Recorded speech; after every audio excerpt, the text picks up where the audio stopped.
Hello and welcome to the webinar series Know Our Partners by Turtle Venture Studio, Episode 2. Today we have our special guest from Amazon Web Services. They are our partners, our valuable partners, and we would like to invite him on stage. So uh, please we welcome Mohammad Zaman, sir. Assalamu alaikum. How are you? I'm good. Walaikum salam. Walaikum salam. How are you doing? Yeah, I'm doing great. Alhamdulillah. Thanks for being with us. Today, this session will be so interactive, and we will discuss on some issues and address some questions from our audience. So, first thing first. So, can you tell us about yourself and your role at Amazon Web Services? Sure. So my name is Mohammad Zaman. If somebody doesn't know it yet, I am a leader of Amazon Web Services Startups Group.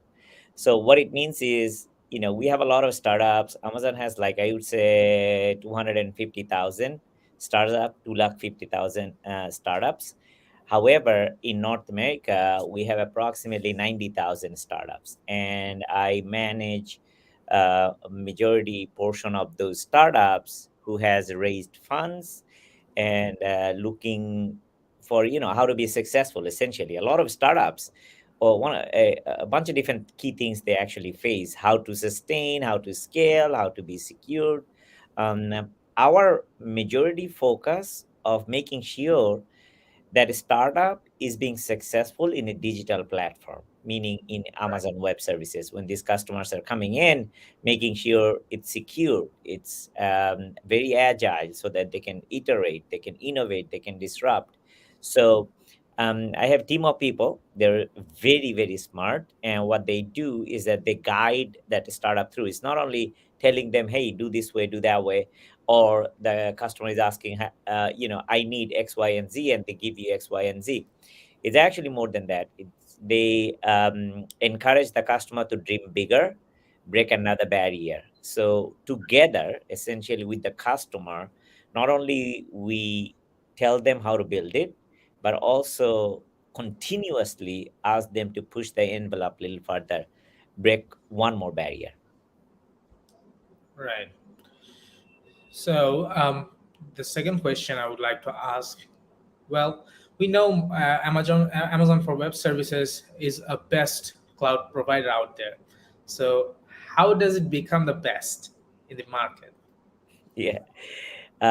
Again, it comes with the experience. We say one thing: there is no compression algorithm for experience, meaning that if you want to do something, sometimes you make a mistake, and what you do is that you learn from the mistakes. Then that mistakes become very good asset that nobody else could get otherwise. That particular learning. So we have been in the cloud industry for more than anyone else.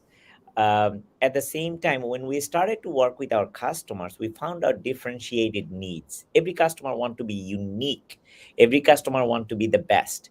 How do you become unique? So let's say I have three colors: red, blue, and green. Green. Okay, so if I have only three colors, I can have that many combination. Then Right. afterward, I'm not unique anymore because somebody else used another similar combination. um, what we focus on, continuously adding more services. That means adding more colors. Now that's not only the thing, we actually add shades to that color, meaning that deeper into that service, so that even if you're using the red, you can use that a little lighter side of the red and a little deeper side of the green, and you can really have a fundamentally differentiated value for your own. You create your own destiny. Now, Right. in tech term, we call it a breadth and depth of services, number of services. Let's say in the compute area, we offer virtual machines, we offer serverless, we offer containers. So tremendous number of services that we already offer. We have, I believe, now over 210 services. Mm. That means that these are the services that you can use as a Lego piece to build your dream home, essentially. Then within those services, the depth of that's the breadth of the services. Within those services, now let's say this is a virtual machine.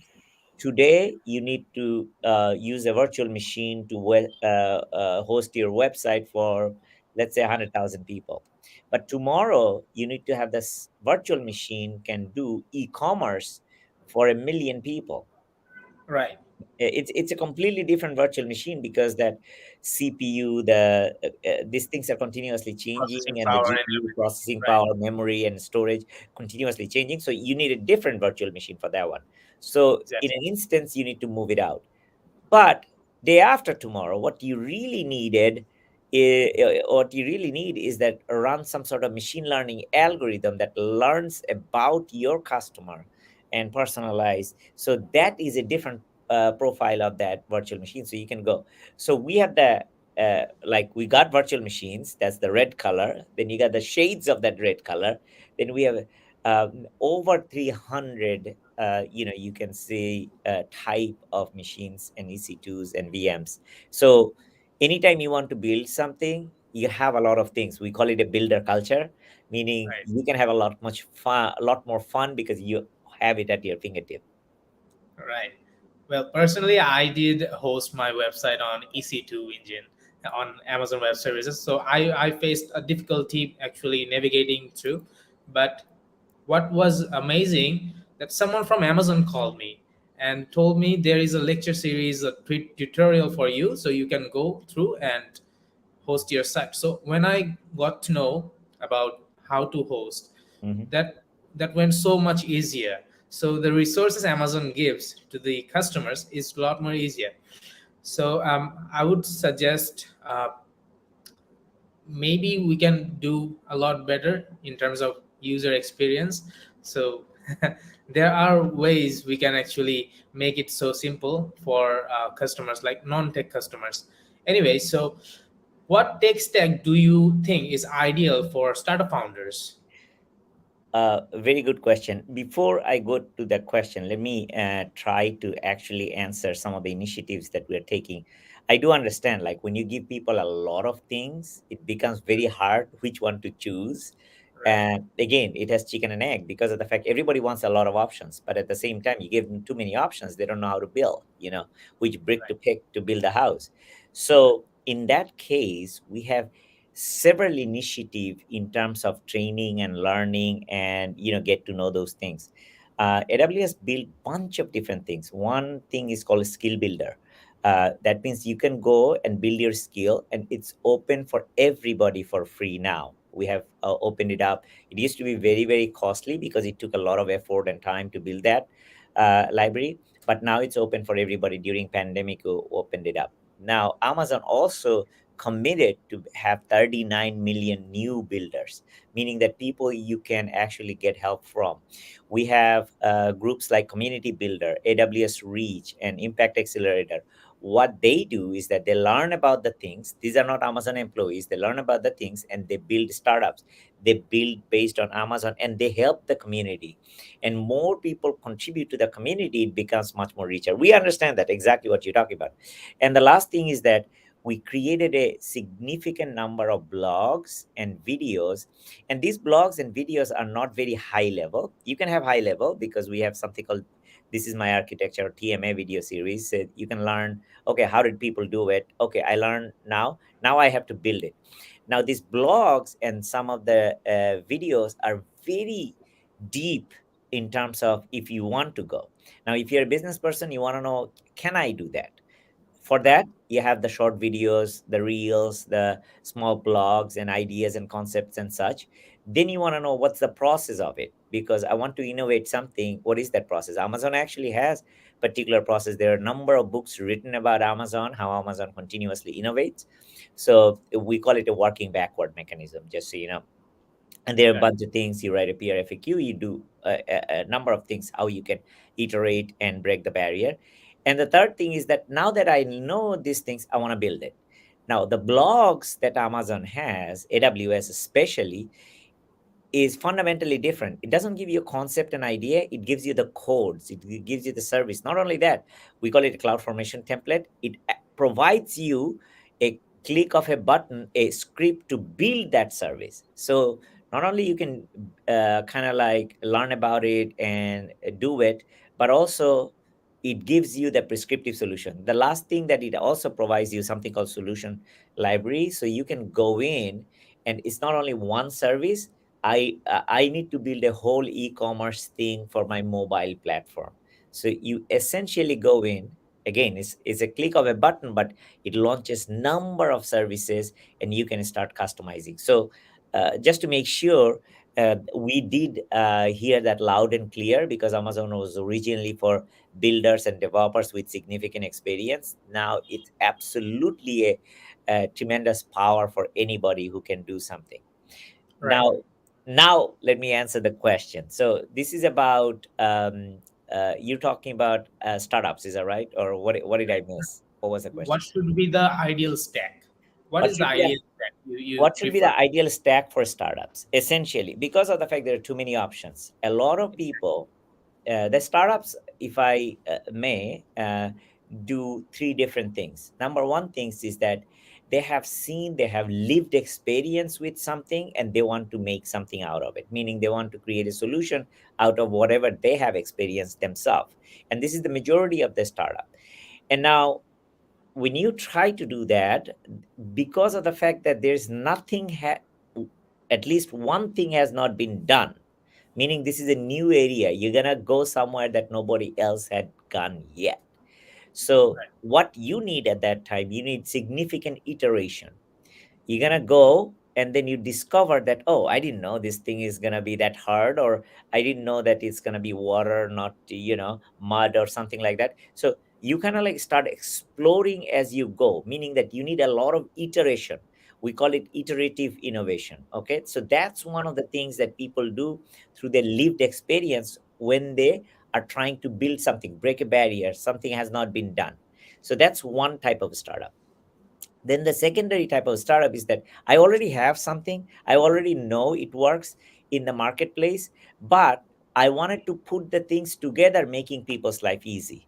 Let's say, like Uber, for example. Oh, I know taxi services are there, I know Google Maps are there, but if I use the taxi services with Google Maps, with a call in one mobile app, boom, meaning that you're integrating various elements to essentially make people's life better, make people's easily consumable. And again, people are already, they know how to get on a taxi, they know they have to pay, but you're making that experience better. Instead of groundbreaking completely something new, you're just making that experience fundamentally better, so that more people can use it, and it's easily, the user experience is much better. So that's the secondary area. The third one is that somebody is doing something already, and you also want to do it.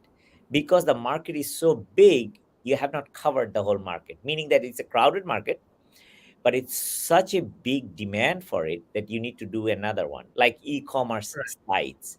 Essentially, Right. there is no shortage of e-commerce site, but still you need more e-commerce site. Essentially, why are you doing it? Because of the fact that there is fundamentally more needs, more demand than actual supplies of it. So iterative innovation is one of the things.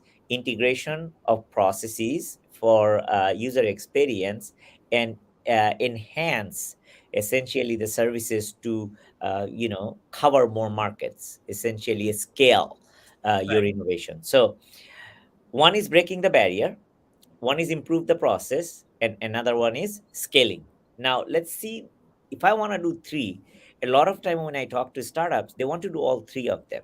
Or they say that, oh, I think I'm in this category, but I'm not sure, maybe I'm going to be in this category. If you know which category you are, it's very easy. But let's say you're not sure. I'm going to start there, then I'm going to go to very prescriptive ones. Sure. Now, one thing you don't want to do is worry about the tech. You want to utilize the Focus on tech this. Right. enabling your business for iterative innovation, for process improvement, and for scaling your customers. You want Right. to have a tech stack ready for that. Now, to Right. do that, recommended tech stack is use everything managed and everything serverless. Everything, you don't have to worry about it. Now, let me tell you what is the reason for it. Let me just start right there. Sure. Let's say you build something in LAMP stack, which is Linux, Apache, MySQL, PHP. Okay, PHP. we built an e-commerce site using that. Now, all on a sudden, there is a vulnerability in Linux. So you have to upgrade that stack. Meaning, to do that upgrade of a stack, you either have to double the environment and essentially bring that environment, live environment down, meaning your users are going to suffer. So you never want to be in an environment where your user would have bad experience or suffer. That's number one. Is that right? Because you Right. have to upgrade your Linux. Then it's not only Linux upgrade, it's then you have to upgrade your Apache, a That is component within the Linux. Then you have right. to upgrade your other applications such as MySQL, the database itself, and your again PHP Programming side language. of it. So you have to really work very hard just to keep that tech stack up to date. That has zero value to your customer, but if it doesn't work, it has significant negative value. As a Right. startup, you don't have thousands of people to take care of it. You have two Right. people, five people, 10 people, 20 people, maybe 200 people, but they're focusing on breaking ground every day. Again, they're focusing on those three things: iterative innovation, process improvement, and scaling. They should not be focusing on the upgrading and managing the tech. Okay. So Right. the reason that's why you have to get away from that very traditional way of building application, move to modern cloud native application. That's my prescription number one. Build a cloud native application. What it means is that build that application, you start utilizing all those breadth and depth of services that I talked about, because these are at your fingertip. These are matured. Thousands of people are using it. Oh, now, what is the benefit that you get? You don't have to worry about your Linux upgrade. Wow. And let's see, if you do a serverless, for example, in AWS, you do containers or you do Lambda. I'm going to start from Lambda, which is a function. Now, how does it work in reality?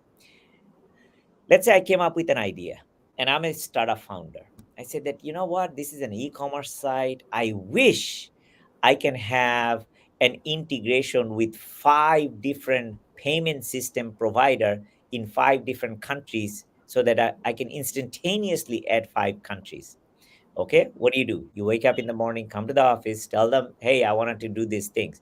Then everybody goes to that board, they start writing, okay, what do I need to do? And so it takes a little bit of effort and time, maybe few days or a few weeks to write these details, connect all those people and start doing this development.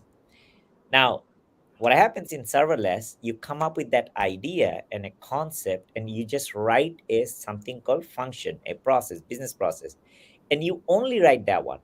Now, this does not impact the rest of your tech stack. If you do a integrated tech stack or a framework based, you have to test everything. Yeah, you run it, make sure it's scalable. When you do that, okay, if I go to this country, then what happens? Or if I add another feature and function, what happens?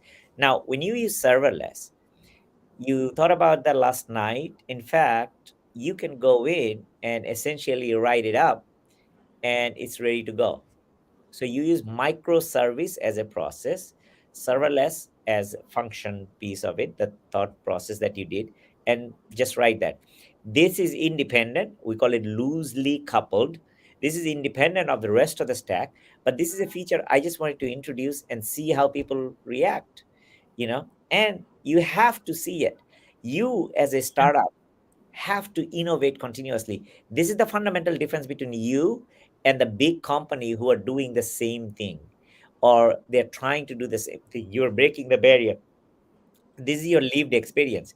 You had before, let's say you had 1 million customers, then five customers facing a problem because they're from Kulna and they want particular things to be because that's what they desire. They want that. Maybe they want everybody else uses all kind of, let's say, I'm just making it up, let's say cars and CNGs and bike to go, but over there they need a boat. Okay, now you want to add that boat to that picture. And now, if you have a serverless infrastructure, you just write another process.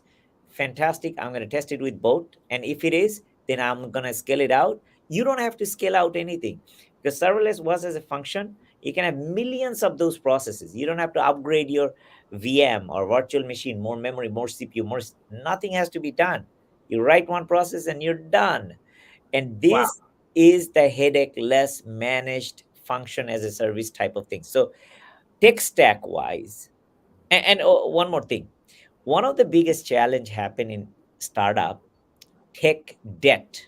I built something, but I don't know. I am on to the next one. I don't have time to go fix the other thing, and I Right. on to the next one. Then I on to the next one. I'm on to the next one. Now the one that I built before, to retire the technology, it becomes really tough, and 90% of the startups do not retire technologies. Even though this is an old thing, something, a process that I've written like maybe 2 years ago and nobody uses it, I still have that stack running. CPU and memory and storage, it's consuming it. So major cost. So I should not be using a tech stack that cannot be retired or cannot be recycled. So Right. what happens in serverless, let's say again, I'm going to go back, let's say I added the boat for my commute. Now it didn't work. I don't even have to do anything to retire it because it's based on how many users are using, it's scaling up, but at the same time it scales down because of the fact nobody else is using it. It Wow. becomes that simple. That's really cool. Actually, if we have that kind of function, it Mhm. makes life a lot more easier for founders. Yeah. So yeah. So earlier, I got to know that you were coming on board as our advisor. So how would you like to help Turtle Venture Studio become the best of its kind in Bangladesh? Um, my portion is because of the fact I have experience with the startups a lot. I've been working with startups for quite some time. And one of the things I want to bring to bear is what I see is we still have a barrier to break. Right. Okay. I want to help breaking that barrier.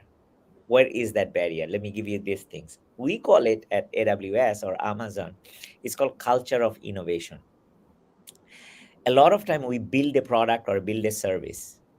Essentially, if I build a culture, what happens is that I'm going to be continuously breaking that barrier. In fact, if I don't build a culture, that company has one disruptive innovation that's very large scale, but tomorrow somebody else comes up with a better than that, that company goes out of business.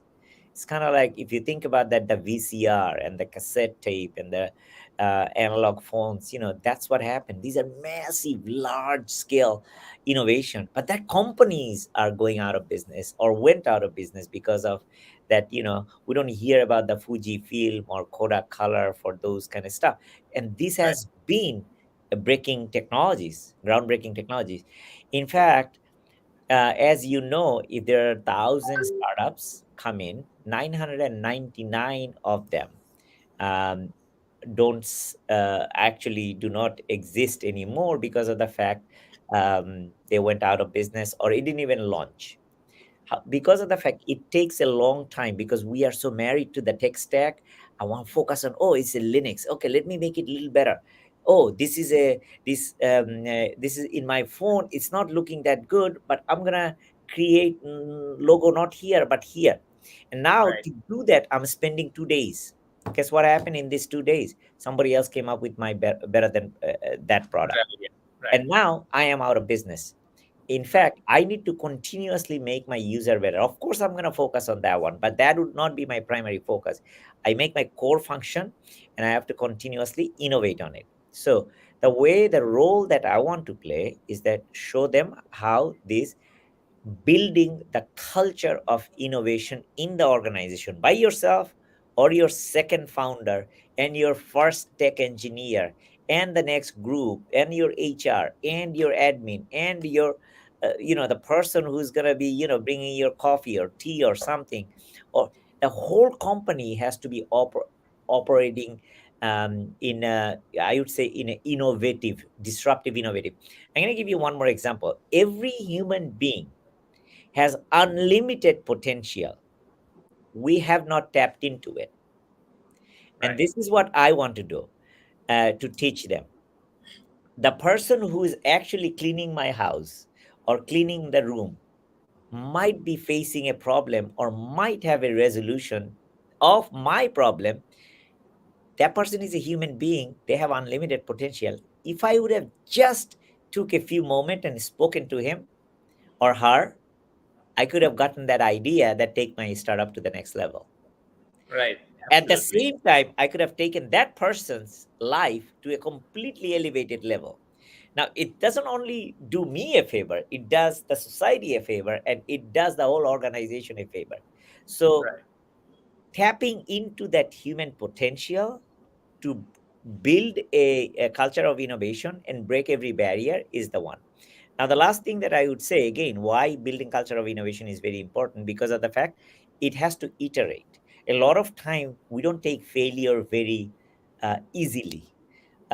It's considered failure, is that right, at the end of the day? And a lot of people, we have very hard time, especially if you're very young at heart, and this is the only idea that I got and I know it can make a big difference. I can see it, I can feel it, but it doesn't happen, it didn't work, like Sun Microsystem. It is such a tremendously powerful Java, such a Right. powerful thing. Everybody uses it, but it didn't happen on time because the timing is not right. So what's happening is that when you are becoming comfortable in a very uncomfortable situation, as a founder you have to be, but a lot of time we're not comfortable at uncomfortable situation because people said, okay, everything that you're doing, oh, you're building a mobile app, my son is so addicted to that mobile app, and this is another one, this looks like super attractive and super good. He's going to be spending more time and he's going to fail, and they're going to put you on the spot right then and there. You Right. have to have an answer for that, and it's not an answer. You have to be convinced, you have to be convicted, you have to know why are you doing that, and it has to be for social good, and it has to be for the right thing that you're doing for future, not for today. It's for long term success. Now, another thing, last thing that I would also want everybody to realize, a lot of time, if you do not sacrifice short term, you cannot build long term. In fact, Right. most of the time we do have to sacrifice short term. I told you about the building a serverless application for startup. Right. In my opinion, that's mandatory. You don't do anything else, really. There is no option for that one. Now, if you're not doing that, you might say, hold on, it costs more because I see that. Oh, no, no, no, I'm going to be spending too much time. Amount of conversation we're going to have, by that time, you have already built your application. Yes, it might fail. You know what? Anything might fail. It doesn't matter how perfect things are. But the thing is, you don't have enough people to do it. So build the managed service. So focus on your business. It's like Exactly. go back to the foundation. If you build that culture, the mindset, once you change that mindset, it changes. Because there would be, especially I'm from technology side, I can talk on behalf of myself and my team. We are married to technology. We see something exciting and exotic, we jump right in. Oh, this is a shiny toy, I need that one, or I need that one. Guess what, we buy so many shiny toys. I'm sure I can go back to anybody's house and those toys are still in a box, didn't Right. open it Right. up. But and why do I have to buy another iPhone or another Samsung, before I've spoken to people, they don't even earn enough money in a month to afford an iPhone, but they got a second iPhone.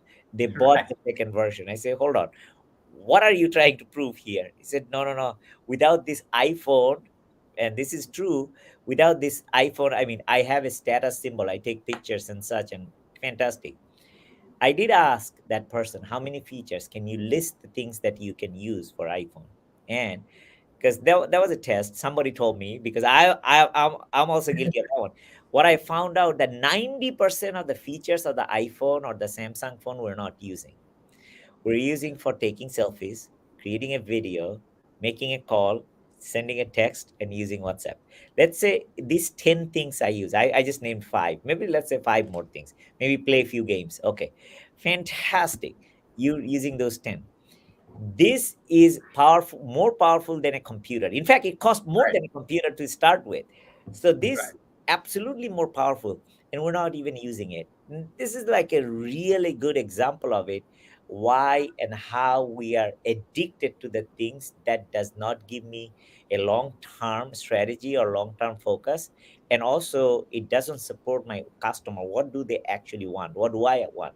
Again, once you start building the culture of innovation, then your excitement moves away from being magnetic to the device to making the next thing, to building it, from using the device to actually building the device. So once you become cultured in building and innovating and iterating, and that's going to be my tremendous focus of build a culture of innovation within the organization.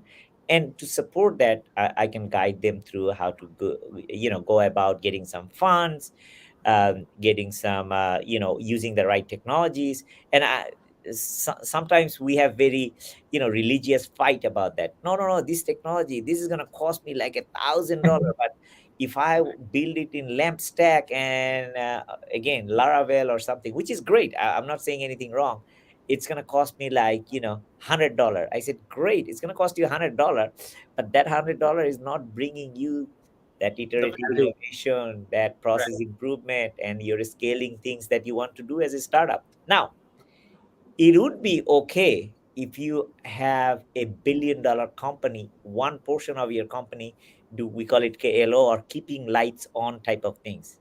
Yeah, then you can afford to do it. But as a startup, you can't afford to do it. Something came to your mind, you're going to forget because there is another thing will come to your mind tomorrow. Right. So today's thing that comes to your mind, you need to deploy and employ and innovate and iterate on that one tomorrow morning. Yeah, this is a pressing problem for founders as well because they think a lot of things together, Mhm. and they try new things together. So the focus actually shifts most of the time. Well, the next question I would like to ask: what advice would you give to startups looking to maximize the benefits using AWS? So there is a lot of benefits that we can actually have using AWS. In fact, in my opinion, there is no shortage of it. But let me start a few things. First of all, based on type of startups that you're going to do, you need to do a lot of research and truly understand exactly what you intend to build, because AWS might have very specific and solid support for that particular thing. Let's say you're building, what do I mean by that? Let's say you're building a healthcare solution and healthcare and life sciences. Essentially, there additional funding we have for healthcare and life sciences to build a health data lake, because it could be like you want to analyze the MRI for potential future things that normally doctors don't do. And you faced it because you're with your loved ones or your friends and family, you have seen that one and you are building. It's a lived experience. Now we're going to provide some additional funding, additional resources. People, let's say you want to build a machine learning algorithm and you have some idea, and we're going to provide you that additional support to do that. So it's not only the money piece and the credit piece that we give you to run it. And in fact, in my opinion, more than the money and credit, I like the way AWS supports with a shower of resources.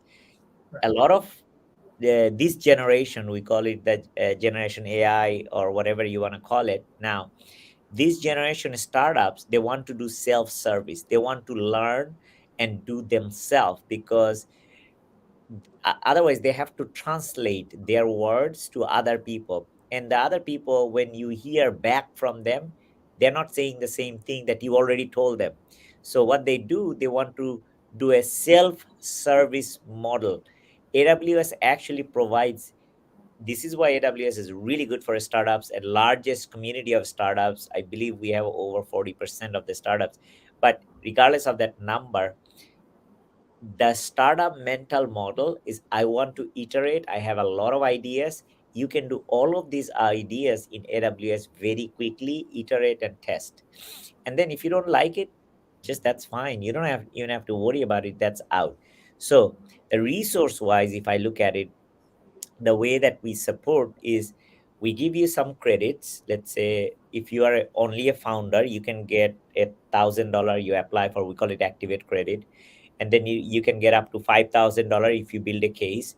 Now if you go with a provider such as Turtle Ventures, who is a whenever you go with the activate provider, then you can get up to 100,000 US dollar. but that dollar is not an investment. We're not taking shares from you. It's not diluting anything. So it's right, actually for you to utilize in the because you might build a machine learning algorithm. It cost you like $5,000 per month or $10,000 per month. So you get that $100,000 for you to start building your business. Of course, you have to have revenue model. You gotta be paying at some point, but this gives you the kickstart essentially. And now when you try to build it, you don't have enough people. That's the normal thing for startups. You don't have expertise to do all those things properly and right. You have that idea, I want to use this, and this, but then when you start doing it, you have trouble. AWS provide you the support. AWS provide you support different, multiple different, various different way. First of all, AWS is best for self-service. You can go do it yourself, essentially, because there is a tremendous amount of tools out there. Also, if you are at a certain point and you really need to dive deep, you want to do a workshop, we call it immersion day, 1 day long or 4 hour long. I'm going to take it, learn the whole thing, apply it, create my MVP. Boom, you get that full blown tech stack from ground up with we give a disposable AWS account. You don't have to use your account. You can test it out, do whatever you want, and completely run all those things, learn it. Once you learn it, then you can go apply in yours. So you can get that learning, building skills, building that model, building that function, and apply. The last thing also we do is, let's say you finished your MVP, now you're scaling. There's tremendous amount of programs we have. For example, we have something called Machine Learning Solutions Lab, Design Lab, Data Lab. That means that a lot of time where we struggle, where we can truly go beyond, is utilizing data to monetize. We a lot of time focusing on our application, which is the logic, which is the innovation pieces of it. Now, let me give you one particular example. Let's say I have an e-commerce site, whatever it is, very large. I'm creating amazing thing. Now I applied machine learning algorithm so that it has recommendation engine. It's recommending. Recommendation engine right. becomes more rich when I provide additional data points. Now I can do a data lab, and let's say one of the things that I came up with is that I want to collect the telemetry data from my phone where I am and push notification. Oh, okay, you are next to Arong. Why don't you go in Arong and go to that shelf? And there is one thing that you're gonna like because based on your previous purchase, and you like blue color and you like this type of dress, and there is just one like that sitting for you specifically. And now I take that dress, put on you in your face and your thing, and how it's gonna look like. It's very very different. you Right, it makes a big difference. Now I just give you one example, and these are readily available tools. We call it personalized recommendation, computer vision type of technologies. These are readily available. It takes a lot of effort, but once you do it, you become uniquely different. Then the next thing, let's say I'm gonna do a data lab. I'm gonna ask for add more data, telemetry data, like I'm in a mobile and my home is in Dhanmondi, but I'm in Uttara, and there is a rain in the weather. So I'm collecting weather information and I'm collecting traffic information. It's going to take too much time to go in, but in between, there's a good restaurant, and this is where the big traffic jam happening. I can actually place an order when I will be physically there. They're gonna know and get notified, hey, this customer is here, they want this. So that food can come to me while I am right in front of that shop. That's the difference. Also, rain. Let's say it's raining and I need an umbrella and I forgot. But it could potentially give me a choice. What I found out, let's say it's raining and all on a sudden there is a demand for umbrella, and I can push that umbrella to you. So essentially, um, you can use data to truly monetize. And for those, we have tremendous number of programs. Healthcare data, we have healthcare data programs. We have, let's say, manufacturing data programs, monitoring every single devices. We have e-commerce data a type of area. Then logistics, how to optimize the last mile routes or all those routing. There is a tremendous amount of, and these are already pre-built. Now, AWS Tarp, it might have been, we might have used hundreds of millions of dollars to build those things, or Amazon .com retail, they have billions of data, so they train those models. For Right. us, for our consumer, it's easy because the model is open source, it's in Git published, you can use, like an Wow. open AI, you can use Chat GPT. So these are Right. tremendous number of those tools already available to you. One thing I wanted to mention is AWS is tremendous in open source. Almost everything is open source. Now, what is the challenge of open source? Who is going to manage it? Very hard to manage. So we Right. provide managed open source services. That means you can create your intellectual property not tied to a proprietary infrastructure. It's open source, but you don't want to manage it. So we can provide, you can choose the open source one and you can manage yourself, or we can give you that open source fully managed service so that you can actually truly utilize the power and harness the Of power of course. it for your business. Right. So, as an emerging market, Yeah. what are your thoughts on the potential of the Bangladeshi economy, and why should investors be paying attention to Bangladesh? There is a lot of things people need to pay attention to. First of all, it's an emerging economy, the accelerated GDP growth and sustained GDP growth. There are a bunch of different things that are out there. But I'm going to tell you the true potential, the way I see it. Number one of the biggest thing that we have a concentrated human population. Again, I told you, every human has unlimited potential. We have not tapped into it. Even the at the village level, somebody who has absolutely no idea, they are the one. The woman in the village created that journey for Grameen phone, which became the largest phone. And again, you can see those evolution can happen from anywhere. We have a Right. tremendous amount of fishermen, so every single person can bring tremendous amount of power. So if you have a startup idea, there is no better fertile ground than Bangladesh to test it out, because as soon as you launch it, even if you fail, you have to scale instantaneously to millions of people.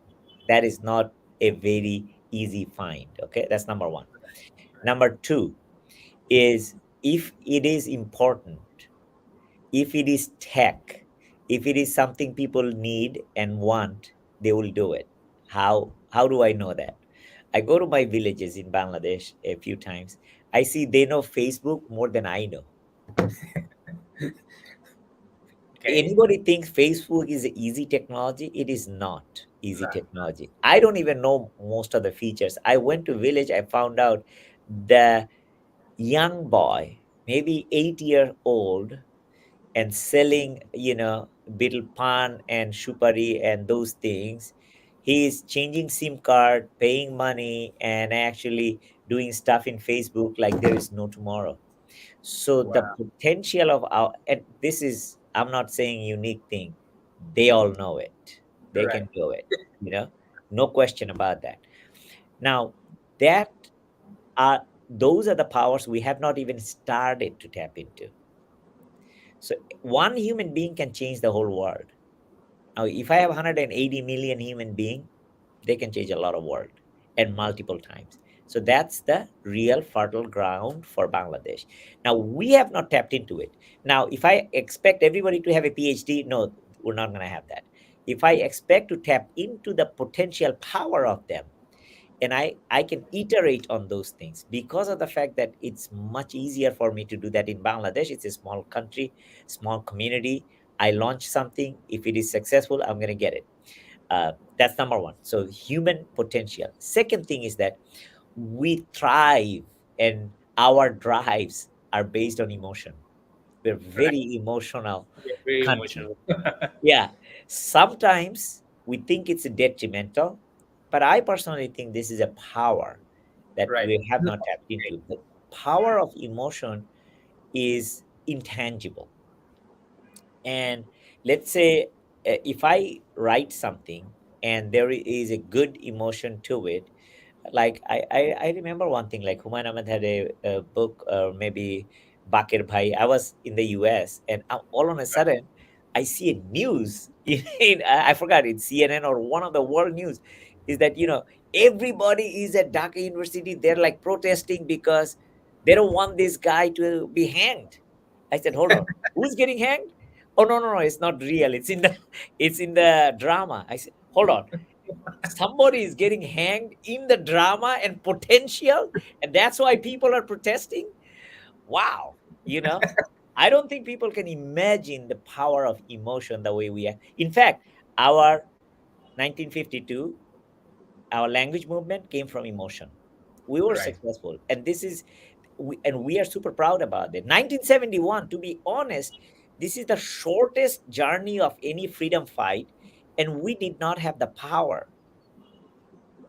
We did it with the things that we never could imagine. We didn't have a major armament. We didn't have a big force, but we became, in a shortest amount of time, fully independent because of our Throughout. emotion. So Right.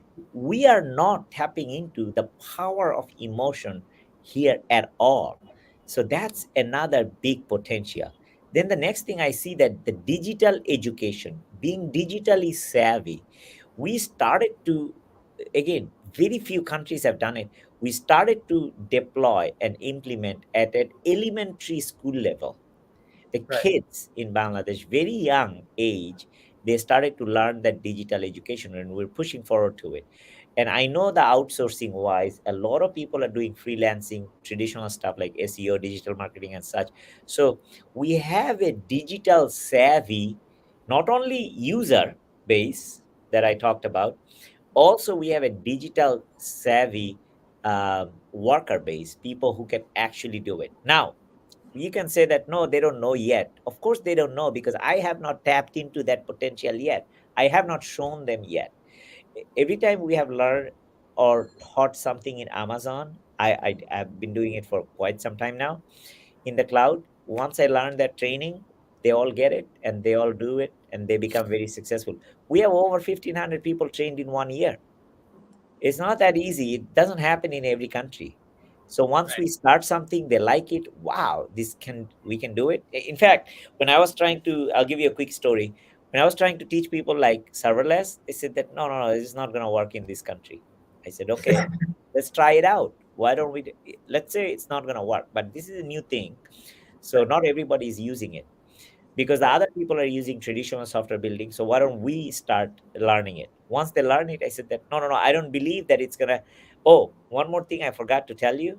If you build serverless, yes, building it is gonna cost you thousand, maybe 10 times more, but your monthly cost is gonna be 90% less. That's a cool thing, Yeah, actually. because it's not gonna cost. If what happen if you build something in a VM, you got one user, 100 user, it's gonna charge you the same money. Right. And you're not going to have always the peak user base. You're going to have less.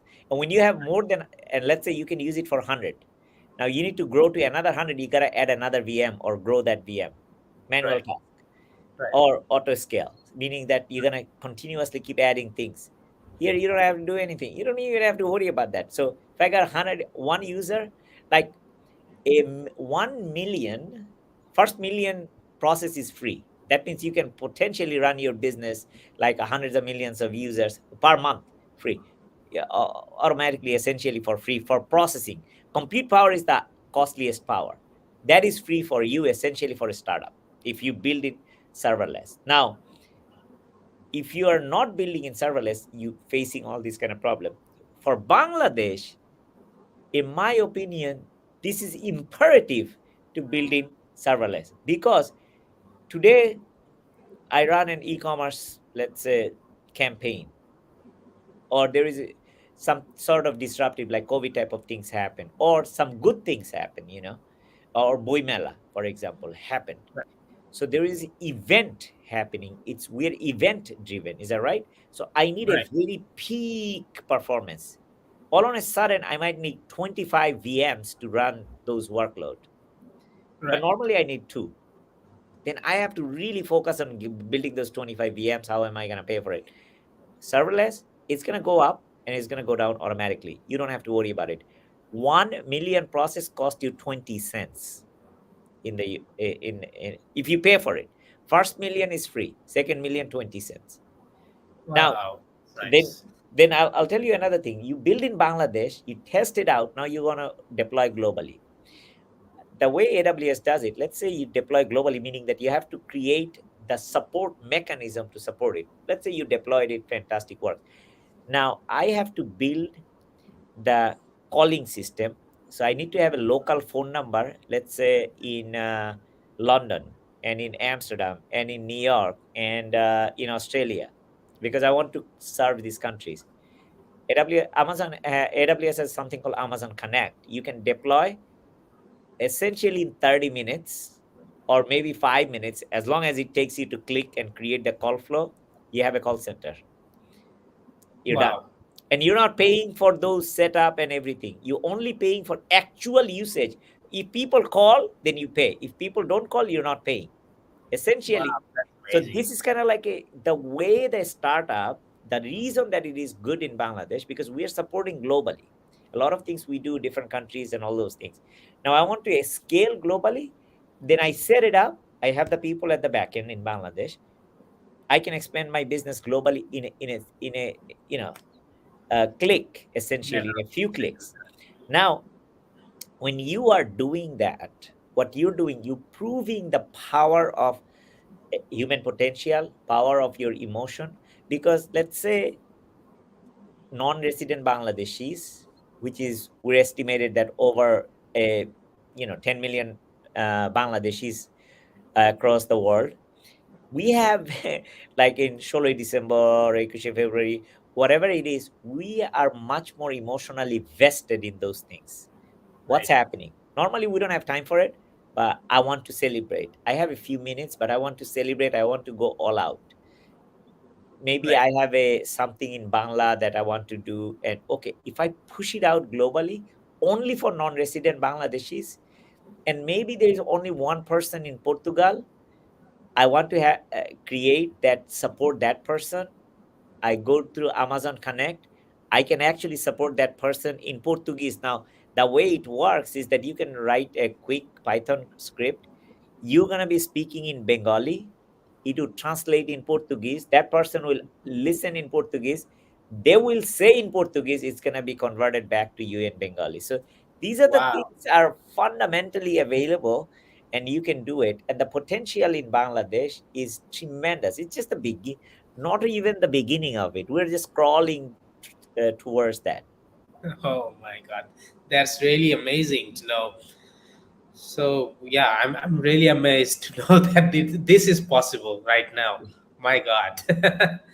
Anyways, uh, what are your impressions of the startup ecosystem in Bangladesh right now, and what opportunities do you see for growth in and innovation? Uh, Number one, the startup ecosystem in Bangladesh has been growing and maturing, and we're learning. Is that right? Our experience, because every country is different, every culture is different. So, at the end of the day, we have to learn through adapt within that. Whatever happening in the US or happening in the European Union is not going to be exactly same thing. If I deploy in Bangladesh, will work. If it is in Right. Senegal working perfectly, if I take it in Bangladesh, it's not going to work. So it has to be ready for Bangladesh. The ecosystem has been maturing for quite some time, from ICT side, from education side, from investment side. I see that there is a lot of and tremendous amount of effort. And not only that, you can see that impact of it, because now a lot of things, mobile phone introduction, the cost reduction in the data of mobile phone and smartphone, the price of a smartphone, these are tremendous infrastructure development and internet availability, power availability. These are fundamental things came into play. Also the investment, I think, like somebody like Turtle Ventures, somebody like government initiatives, and all of those things are also playing a significant role in it. um, One thing I do see where can be we can do it is like somebody like myself, we are not contributing enough to Bangladesh, because what we see is a groundbreaking. A lot of time when or what we see as a norm, normally, oh, okay, it's you're supposed to know it. But when I talk about that, it's kind of like a groundbreaking. Wow, that's something. Is that something we can do? Yeah. So what's happening is that that means that I am creating a knowledge barrier or knowledge gap that people don't have.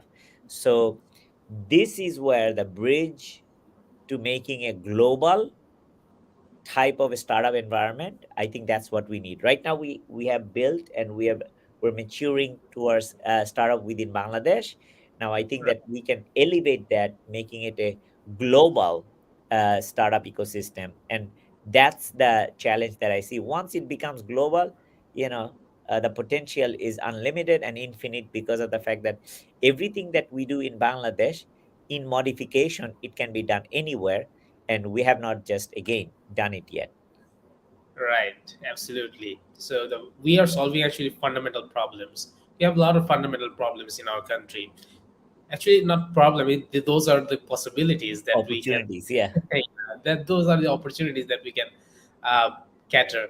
So yeah, Turtle Venture Studio is first and one of its kind right now in Bangladesh as a studio. The Venture Studio model is quite new in here. So yeah, we are hopeful that we can scale Bangladeshi startups to go global as we are incorporated in Singapore. The thing is, the personal opinion of mine, that why should we incorporate in Singapore in order to go global? Why we cannot do that in Bangladesh? For me, I'm a founder of a UK corporate company.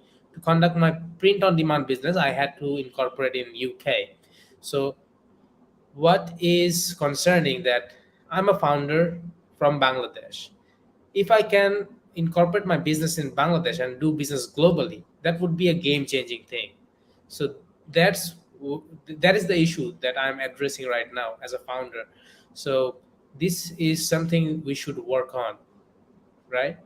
And also, as a venture studio, we need the portfolios in various industries like fintech, like healthcare tech, like technology services, SaaS, PaaS, and so on, right? So, what role do you see Amazon Web Services and startups play in this ecosystem? um, Again, we have to iterate on that, but I do see the tremendous amount of role to mature it. Let's say you have a very I'm just going to go to a data driven examples. Let's say you build a SaaS, or you build a, meaning software as a service business, or you build a mobile application that can be distributed globally, for example, or games and such.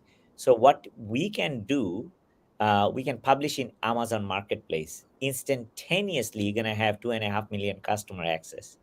Meaning, Right.